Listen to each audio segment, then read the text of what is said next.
we're just going to sit around on our butts and play PlayStation, or I'm going to work at Starbucks because I don't need to do anything else in my life because I got plenty of money coming in. So I have no motivations. That's the flip side of it, is that it brings different challenges you have to confront, and to make sure that people understand is nothing's free. If you're not willing to commit, then you're not going to benefit. Whatever the mind can conceive and believe, the mind can achieve. Welcome to the Dream Big and Think Different podcast, where we inspire, impact, and empower. Progress is impossible if you always do things the way you have always done things. It's time to dream big. Here's your host, Dr. Sachin Maskey. Hello, everyone. Welcome to another episode of Dream Big and Think Different podcast, where our mission is to inspire, impact, and empower millions of people. And I'm your host, Dr. Sachin Maskey. And today we have a very special guest who is another dreamer, and actually who is my asset protection attorney, Mr. Clint Coons, who is here today with us to share some of his expertise and wisdom on a very important topic called asset protection. I call as own nothing and control everything. So that's what we're going to talk about. I'm very honored again and privileged and very excited and thrilled to have Clint in our podcast. Welcome to the show, Clint, and how are you doing today? Dr. Maskey, hey, thanks for having me on. I'm doing well today. It's Friday, and I'm working from home, so I can't complain. Sure. It's a beautiful day here also in Massachusetts, and we're waiting for the spring, Right? it's beautiful. So I would like to start with a short bio of Clint. Amazing.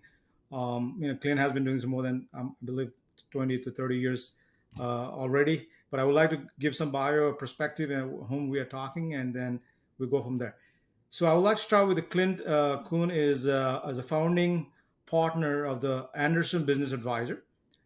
Clint has grown his legal and tax firm over 500 employees and tens of thousands of clients, including myself, by assisting their real estate investors with creating and implementing solid entity structuring plans. His success in this regards is in large part due to his personal investing experience in real estate, taking what he's learned growing up in real estate family. Clint has acquired over 200 properties from small single family homes to commercial buildings. He's also a very good writer, educator. Clint has published hundreds of articles, videos, workbooks on the subject of real estate investing, asset protection, including his most recent book, which is Asset Protection for Real Estate Investor. He's also author of another book, which I actually downloaded today, Next Level Real Estate Asset Protection. Using a real life example, his personal experience, Clint knows what it really works in investing and what to avoid. As a successful attorney, real estate investor, speaker, Clint has his innovative and dynamic strategy coupled with knowledge born from experience to help thousands of people save millions of dollars and build real wealth.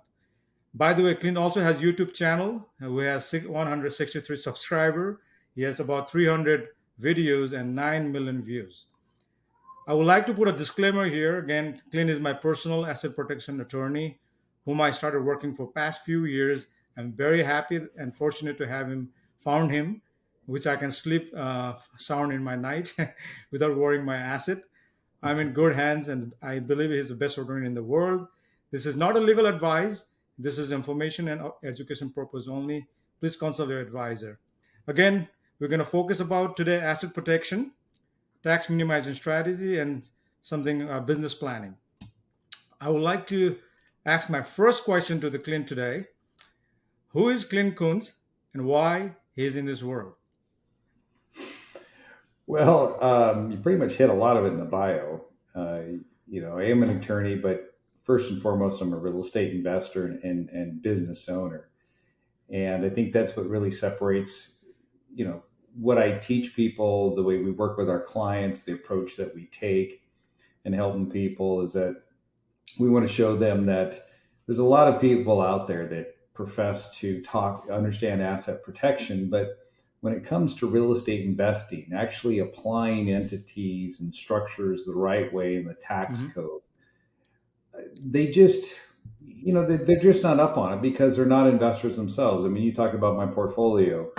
I'm an avid real estate investor. I have single family, multifamily, mobile home parks, self storage. I flip property. And so what I'm doing on my personal side translates to what we do on the firm side and helping our clients put their deals together. I mean, we'll probably get into this. I was talking to a bunch of real estate investors not too long ago about subject to transactions and how you can buy real estate. And I said, there's really four ways you can be paid. And they said, well, no, there's only two. And I said, well, you're not looking at it from the tax angle, right? If I show you the tax side, there's more ways you can get paid out of a deal. You just need to know how to look. And that's why Hmm. our firm, I think, is unique is that we bring both the tax and the legal to bear when it comes to working with investors. And my personal goal is to keep educating people. I don't have to do this. My real estate portfolio I'm set for life off of that, the income that it generates.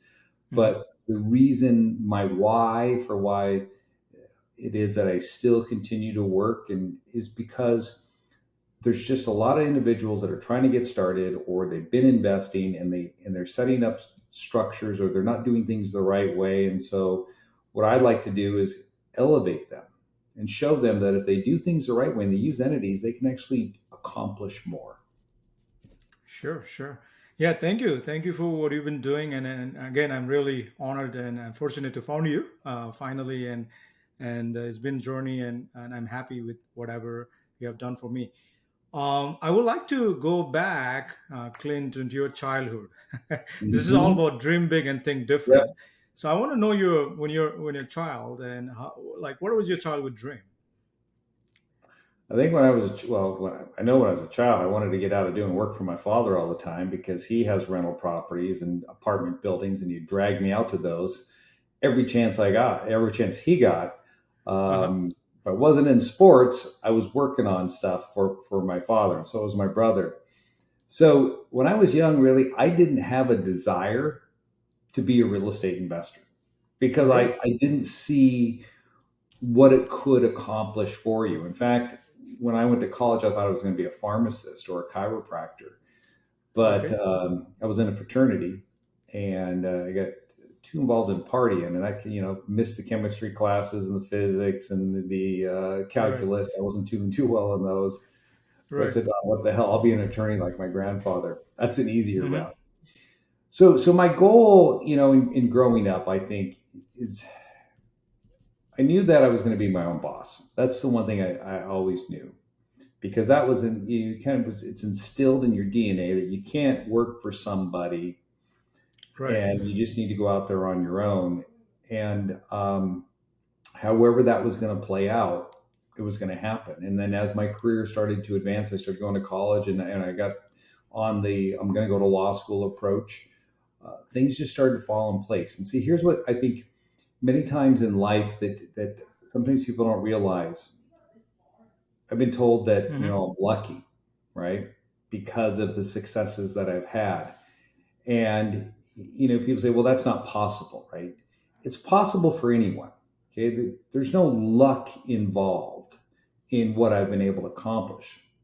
Right. What it has been is that it's hard work. It's never easy. You have to be willing to commit to it.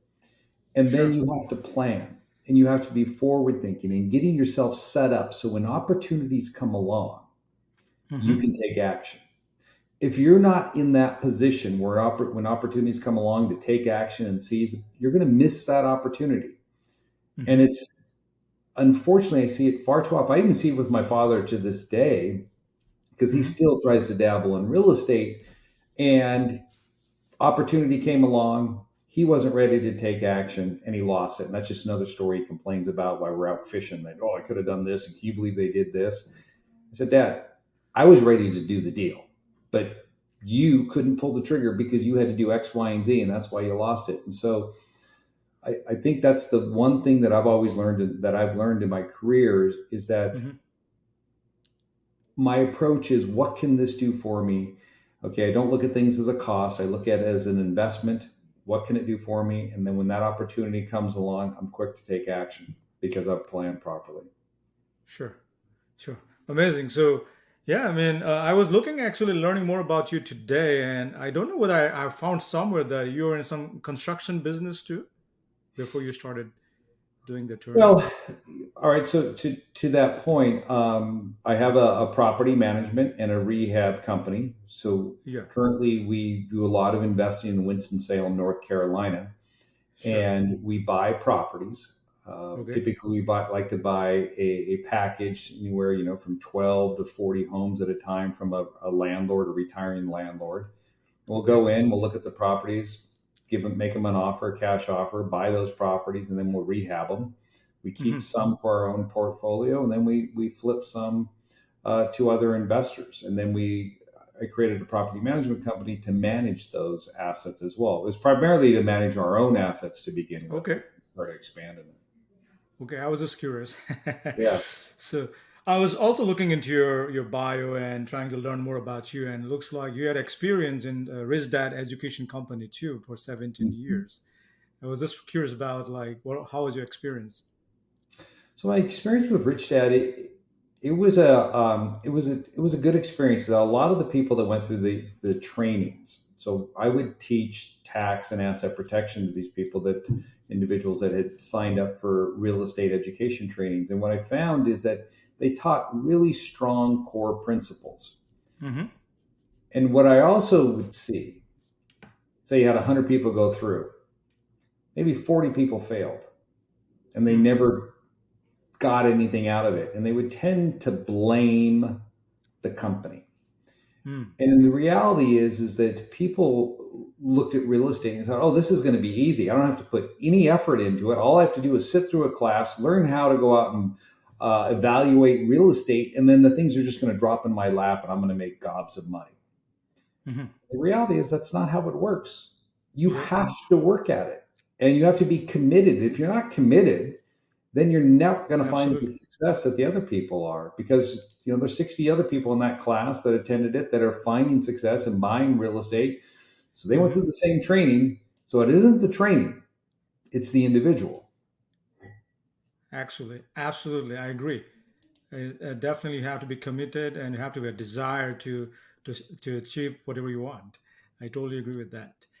Um, I guess I want to switch a gear a little bit, but let's ask you another question, which I'm always curious to ask my guests all the time. Who and what inspires you and drives you to be productive every day?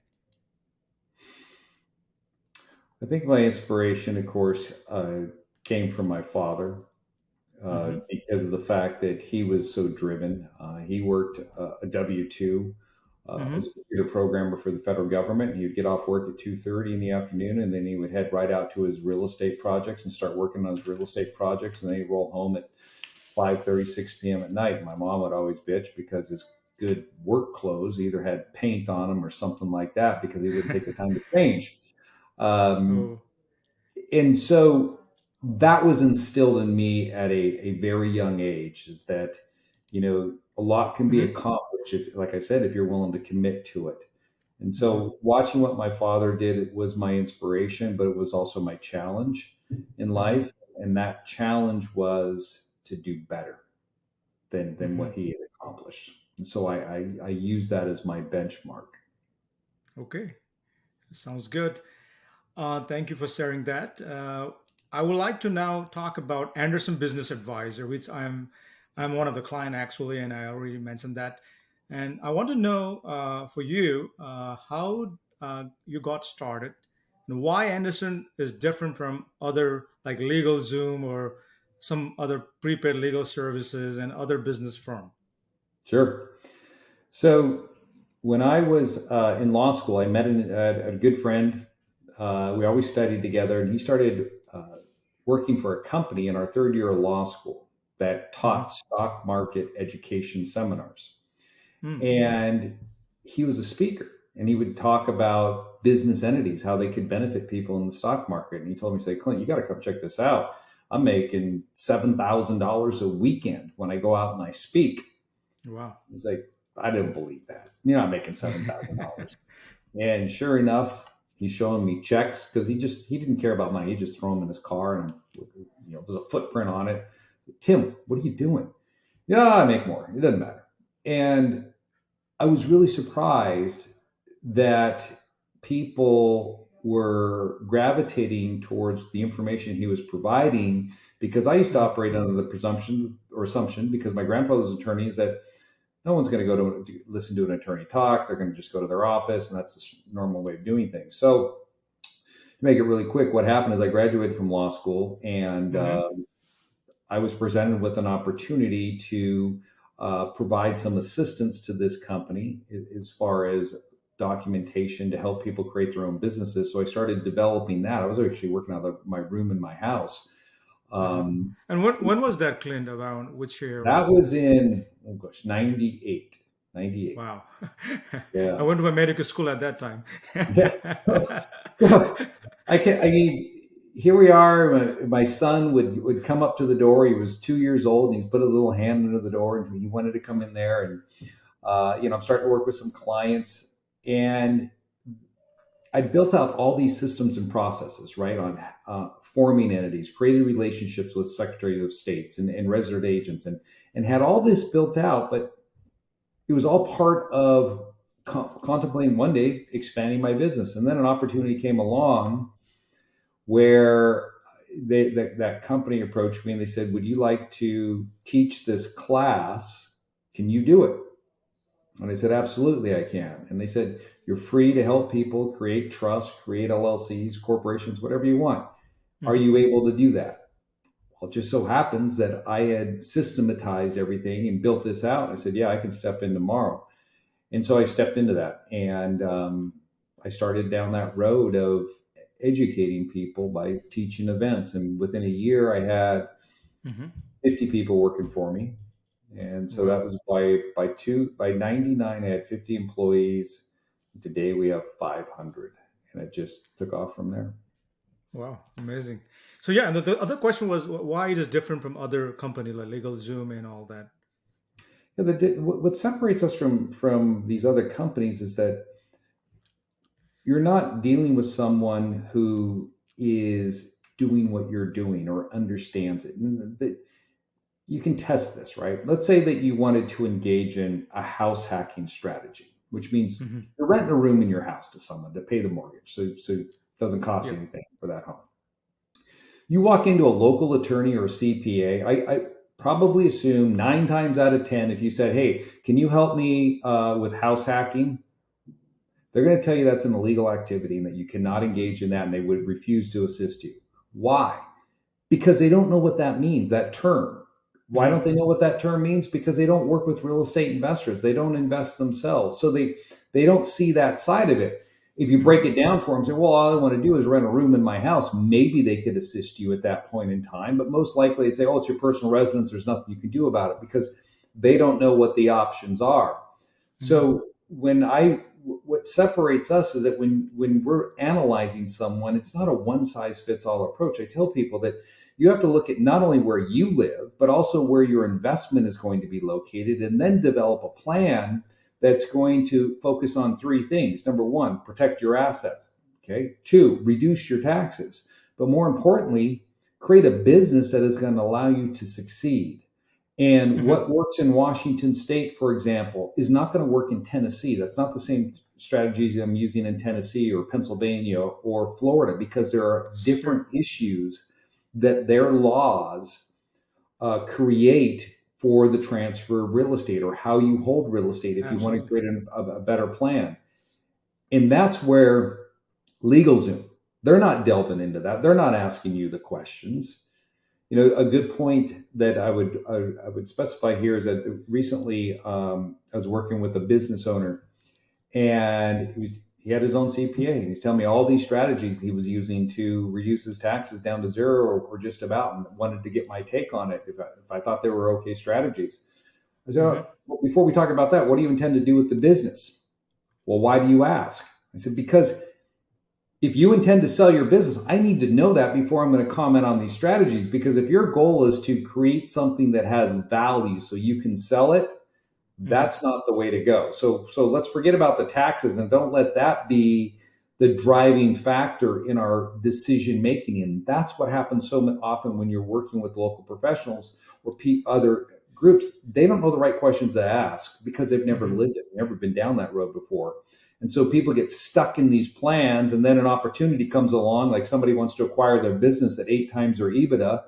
But guess what? Their EBITDA is only $50,000 a year rather Mhm. than 3 million because they've been following all these tax strategies to wipe out their EBITDA. So now the company's only worth $240,000. That's the problem. Sure, sure. So you guys work the clients from all 50 different states, correct? Correct. Good. I just want to make sure. And let's switch the gear now. And a favorite topic for today, if it's expert here, asset protection. Regards to that, I would like to ask you a question: how to keep your asset private and legally invisible, like own nothing, so that the potential creditors won't even consider suing you. Yeah. So the best thing you can do is get your name off of title. Take your assets, your hard assets, like real estate, and don't be associated as the owner. Right? This isn't your ego should not be your amigo.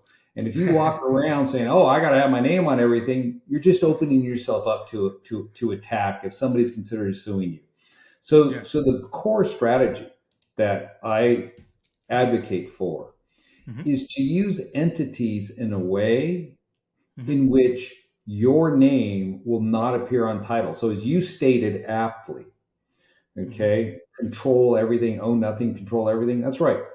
I don't own real estate. There's not a single piece of real estate that I own. Hmm.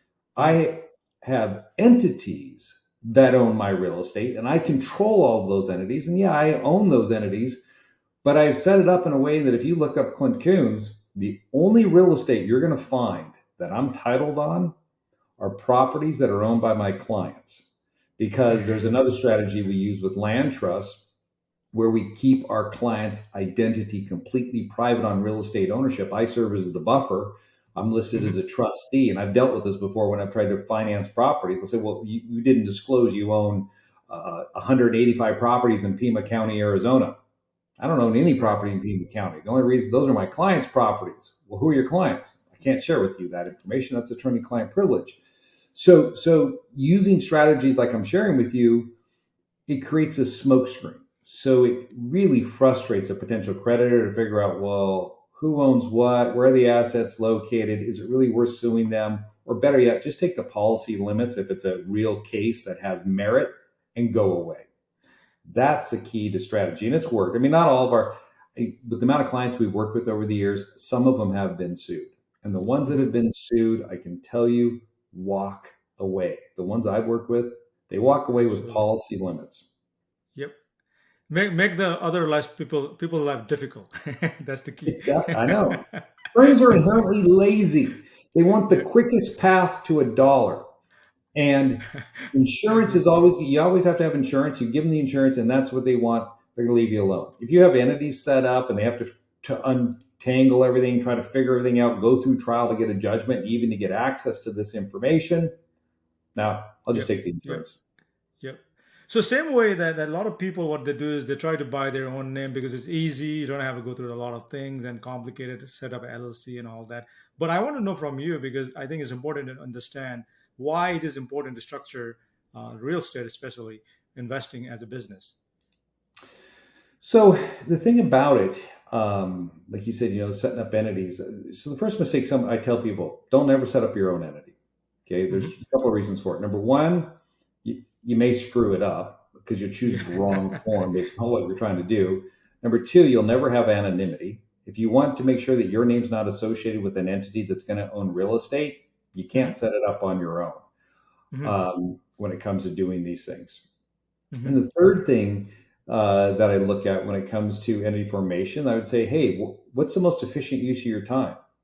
Hmm. Setting up an entity for a real estate investor or for a physician, that's low value time for you, right? Low Hmm. value work. So why are you going to spend an hour, two, three, four, whatever it takes for you to try to figure this stuff out to make sure you have all the proper operating agreements? Because your time's Hmm. already limited. If you had 4 hours in the day, it should Hmm. be on investing, wealth creation opportunities, not these wealth preservation. Let the professionals do that where it's high value work for them. And people tend to get, unfortunately, trapped in doing the low value stuff and they never achieve the high value and they don't know why. It's because of misplacing their time.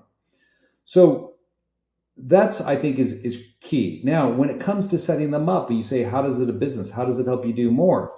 Well, when you're setting up a structure, knowing that how that structure interacts with your 1040, your tax return, I think is critical because I've learned this the hard way.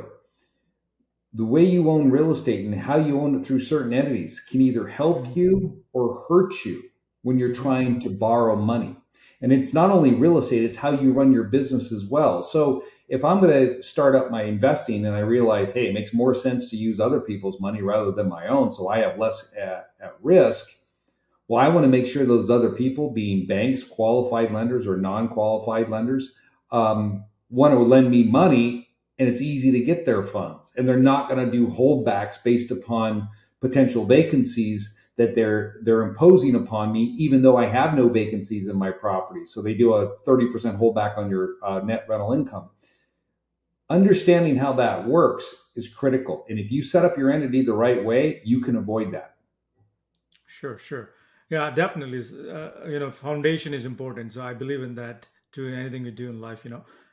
So having a right expertise like yourself is definitely important part of the team. I was just curious, like why, like you can just have a couple of insurance to protect to your asset instead of just doing entities. That's something you like. What? Why cannot just be loaded up with insurance?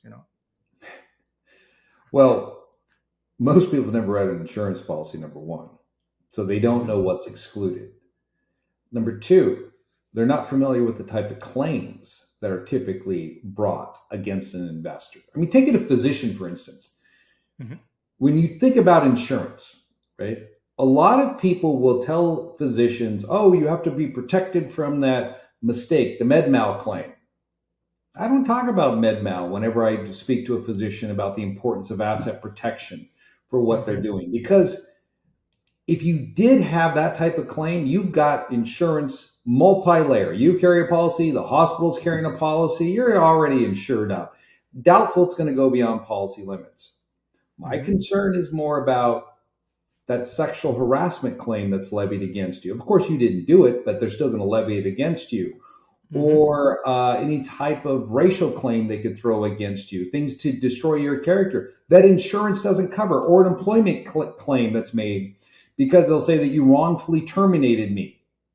And so now you get stuck in this lawsuit trying to repair your character, stop the crazy that's trying to destroy you in your license in your profession, and Hmm. you're doing this all on your own out of pocket. So when we have insurance, and same on the real estate investor side, I've just dealt with a client yesterday. Well, actually, excuse me, no, she's a client, she's a agent. Um, Uh-huh. the person she's selling the house for. There's an agreement between the person that owns the property and the neighbor for illegal dumping on her property. It's kind of convoluted thing, but the whole point is it's completely BS. Now, there's no insurance that's going to protect her, all right, if she Okay. has to sue. So what you want to do is make sure that you have entities set up so if you do find yourself embroiled in a lawsuit, that you've capped your risk of loss, limited it. And that's what the entities will do for you. Sure. Thank you. Thank you for giving us this advice. I guess another thing is I'm thinking like you you have an asset protection side with LLC. Mhm. What are the other creative? I mean, what other advantage I believe people are not aware is a tax. How like what are the other creative ways to reduce your taxes by creating this LLC? Well, it depends. Again, what type of strategy are you looking at? Are you going Hmm. to flip? Are you going to wholesale? Or is Hmm. it buy and hold? So we first need to break that down and then determine which is the best structure. So for passive real estate, for example, LLCs, land trusts are the tools that I'm typically, or statutory trusts are the tools that I'm using. Why? Because I want to make sure that I'm able to keep the deductions that can be attributed to cost segregation with bonus depreciation, for instance, flowing down to me individually. So that's what we're looking at. If you're engaging in a more active side, then I'm going to be using typically a C corporation. If you're in a high personal income tax bracket, I'm going to go with the C corp because it's taxed at a flat 21%. And if I'm trying to grow my income faster or my wealth, then I'd rather have more after-tax income to work with. So even with somebody who has a side or their traditional business that they're working out of that's real estate that isn't related to real estate, a lot of times I would recommend a C corporation. I'm a C corporation for my law firm. I can make $10 million and pay $2 million in taxes and have $8 million left over in the firm, or I could run it as an S corp, make $10 million and pay close to $4 million in taxes and only have $6 million left to invest. Hey, I'm going to use the government's money. I'm going to take that extra $2 million, loan it out to myself, and go out and invest in real estate. Now I'm banking on myself to put these deals together.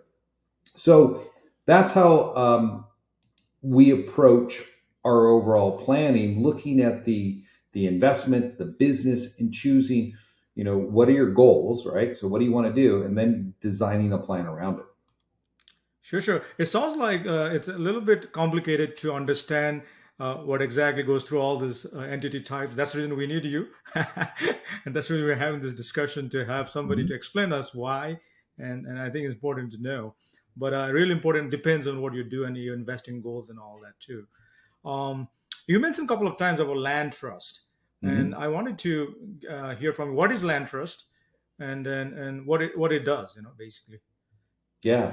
So it's probably the least understood entity among the general populace and the most used and understood entity among active real estate investors who've been doing it for years.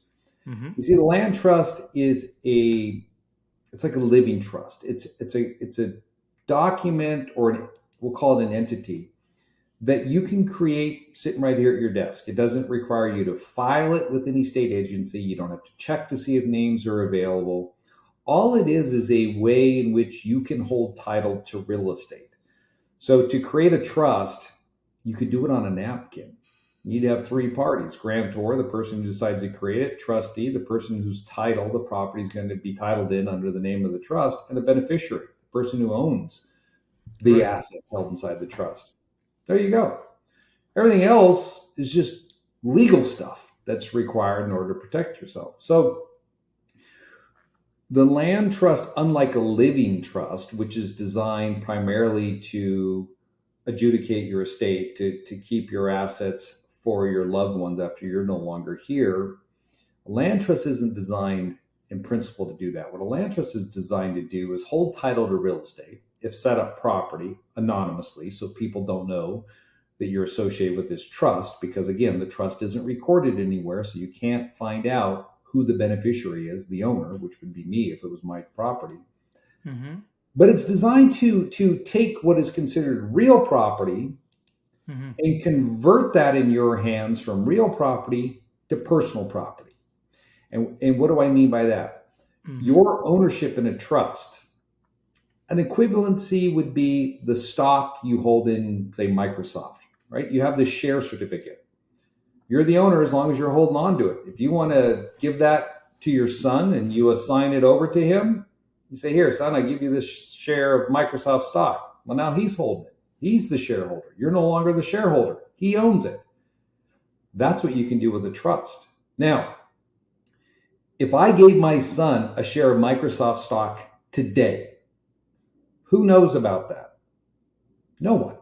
Only he and I know this transaction took place, because it's not going to be recorded anywhere.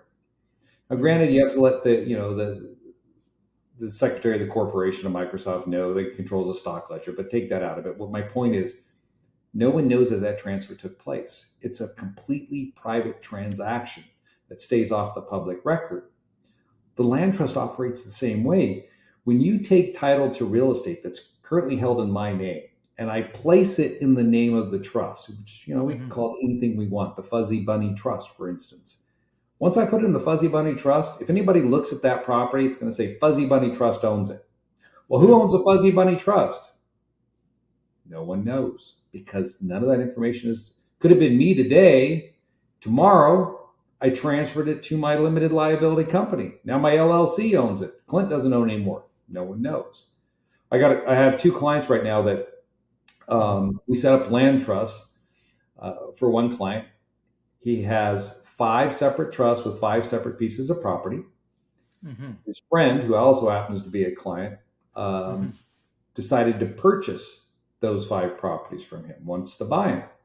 Mm-hmm. So we have two options. We could sell him the property directly, which you'd see a physical transfer now of that title of that property from the trust name to our client's name, which would put him in the chain of title. So you could do an asset search and see, yeah, he bought these properties. Or you could sell him the trust. We chose to sell the trust. Hey, let's just sell you the trust. You buy the trust. That doesn't hit the chain of title. The trust owns the property. It goes right to you. You own the trust, and no one will know. That's the beauty of this tool. That's why I tend to gravitate using it a lot. I use it in my own investing. Sure, sure. Yeah, I guess it's kind of interesting concept. Do you use this trust for all, like a primary resident too, or just investment property? So I have we tweak the trust for the primary residence. We have what's called a residence trust that we create, but it's the same principle. The reason we're doing it is to get our name off of title, so Mm-hmm. your name doesn't appear there. I mean, I think that's especially important for physicians. Um, you don't want your patients. Let's say that you're working with people, they have some pain, and then they get addicted to painkillers, and you refuse to write them another script. Do you really want them showing up at your house and banging on your door saying, I need a script, and scaring the heck out of your wife or your kids? I think Absolutely not. not. Absolutely. So yeah, I mean, I guess it's definitely something very, very. I believe it takes time to develop this land trust and do things, and I highly encourage people to learn more about it, and then and probably set up, and another question about asset protection. So, meaning in terms of entity, basically, how do investor applies for loans to purchase real estate when using entities? So so with lenders, you have to break it down into 2 different types of lenders. One's called qualified mortgage lender, QM lender, and then you have non-QM lenders. QM lenders are those lenders that are going to underwrite with Freddie Fannie. A Mm-hmm. non-QM lender is holding on to that paper. They're not selling it to Freddie Fannie or to Wall Street. They're just going to keep it in house. So when you're using business entities, if you're going to use a QM lender, Wells Fargo, for instance, if you're dealing with residential property, you're never going to close in an entity. You always have to close in your own name, and then you'll transfer that asset in at a later date after you've closed. You personally have to go on title, because the underwriting guidelines as put out by Freddie Fannie that these lenders operate under do not Mm-hmm. allow it. Now, those same guidelines state that after closing, an investor can transfer the property into an LLC without a problem. Mm-hmm. So if you don't want to close in your own name and you want to close in an entity, then you have to work with the non-QM folks, Mm-hmm. credit unions, your local community bank. They do not care how you take title, because their loan is secured against the property like a QM lender, and you will give a personal guarantee. So even if you take title in your LLC, it does not impair their collateral or their right to recovery. So knowing your lender is important. If you want the best rates, you're typically going with a qualified mortgage lender, and you're closing in your own name. If you're willing to pay 50 basis points higher on the loan, maybe 75, then you're going with a non-QM lender. So you're paying for that the ability to close in an LLC. I don't use QM lenders on my Mm-hmm. deals. I can't remember the last time I ever used a QM lender, because I close in LLCs. Okay. Sounds good. So thank you for sharing that. Mhm. Um, I guess another question I'm trying to figure out if I miss anything today. So overall, guys, I think Anderson Business Advisor, to me, I personally have worked with them just to let you know that they're a one-stop shop.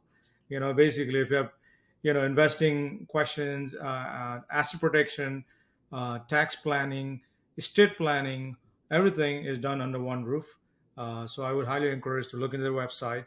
And my towards the end of the our show now, but I will have two more questions.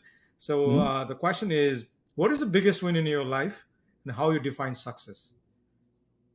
Well, the biggest win is going to be marrying my wife. That's the Yes, biggest win. Yeah. And and I don't mean that just in jest for her. She was finding someone who is a partner that understood what your motivations were and they're willing to support you so you could achieve what you hope to achieve in life because it takes a lot of sacrifice. of And course. when you say sacrifice, it's sacrifice on both sides. That when you're going out there and you're working and you're I'm gone and I'm trying to build up the business. That means Sure. she's at home taking care of the kids and running everything, and that's difficult. And so, biggest thing for me was finding a partner that understood that and was not going to say, "Oh, you need to give me this, this, and this today. I don't care about tomorrow." So, so that's been it. And the biggest win that has come out of that is the fact that we built a huge portfolio of real estate. I know you said 200. That one's a little shy now. We're over 300 properties, 500 and some doors. Um, Wow. it's having successful businesses that have created. It's been that culmination of pulling all those levers and making all those sacrifices for 20 years Hmm. that then you finally then sit back and you look and you say, wow, look what I've been able to accomplish. But then the thing is at the same time is you do it, what are you going to do with it? And I think that's what's you have to contemplate as well, is that when you find the success and now you have other challenges, you're like, what am I going to, how do I ensure that this wealth and what I have done is going to pass on and it's going to incentivize those people who come behind me to do the same thing, to want to add to it. Not, oh, well, look what Clint and Tracy did. We're just going to sit around on our butts and play PlayStation, or I'm going to work at Starbucks because I don't need to do anything else in my life because I got plenty of money coming in. So I have no motivations. I think that's the flip side of it, is that it brings different challenges you have to confront and to make sure that people understand is nothing's free. If you're not Hmm. willing to commit, then you're not going to benefit. Sure, sure. Amazing. It's beautiful. So I guess we're towards the end of the show, believe it or not. And I'd like to continue more, but last question for today. Yep. So where people can find you, and what is the one thing you want to share today and your wisdom for our listener? Well, you can find us at andersonadvisors.com. You can go there and you can Hmm. find us there. And if you wanted to learn more, we have events. I'm teaching one tomorrow. It's a tax and asset protection event that we teach, myself and my partner Toby Mathis, where we talk about everything that we've been talking about today, but in more depth: LLCs, land trust, So tax this happen strategy. every quarter, right? Every quarter. Actually, it happens every couple of weeks. Oh, a couple We'll of do weeks. it. Okay. Yeah, we do a full Okay. day event every couple of Okay. weeks, and we go through all of this. So you can sign up. There's no charge. Just be willing to commit 6 hours on a Saturday because you're going to get a tremendous amount of information out of it. Sure. So, so that's what I'd like to say. Encourage people to do. And then you had another question there, I think. What's the one thing you want to share today One before thing that I you? want to share, Yes. that when it comes to investing and moving forwards, if you think your best life is now, then this is your opportunity. This is your chance to take it, and you got to commit to it.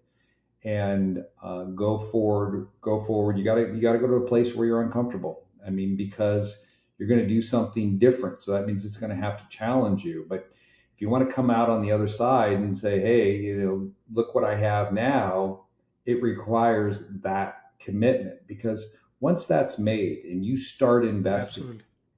real estate's the one thing you don't got to push to make off of. Meaning that you got to go to work every day. That's pushing. Make that money. You got to go out there and keep doing stuff.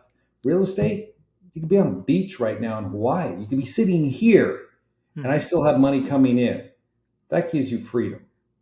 And with that freedom, you can do a lot of different things in your life. And so I think it's really important that you commit to something like that. Love it, love it, love it. It's definitely important to get out of the comfort zone and stay committed, take action. I really love all the things we have shared today. Thank you very much, Clint, for your all the knowledge and expertise. And whoever is listening and watching to this channel, please, I will appreciate if you can subscribe and like and follow. And again, thank you for your time and listening. And see you next time. Thank you.